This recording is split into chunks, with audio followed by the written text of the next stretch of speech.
Okay fam, this video is too long to be a YouTube short and too short to be a full YouTube video.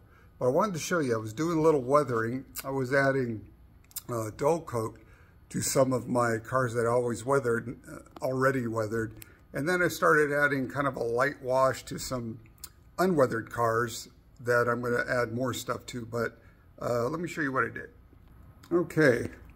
I do it in the garage for ventilation purposes. I do have a hood thingy, but anyway, there's the airbrush. Here's some of the cars that I weathered already, and I wanted to add a dull coat, you know, say dull coat. And so there they are. And so, again, these flat cars I did. Here's the other flat car. And then here's another 40-foot high cube box car I did. Now, with some of my other cars, I started adding this. Here, let me show you. This, I just airbrushed on this kind of this wash, this kind of a rusty looking wash.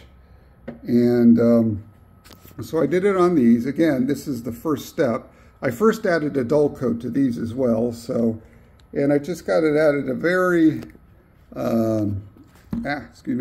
a very kind of light coating. I went up and down. I didn't go side to side. I did on the top, but I went up and down on the sides of the car. And yeah, there we go. And then here's some more of it. Again, this is the beginning steps. I want to get them to look like more like this. But yeah, that's what I'm working on. Little Sunday project. Went to church earlier, then got home and took a little nap.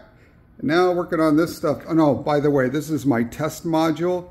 I'm just building this small 2x4 module to test scenery and track laying techniques. So I got to fix the bridge right here. But I do have my Walthers Flex Track now, and I got all the cork road bed I need. And so I'm going to start laying the track, and then I'm going to start working on adding scenery, like little static grass and stuff like that. So anyway, that's what I'm working on this weekend.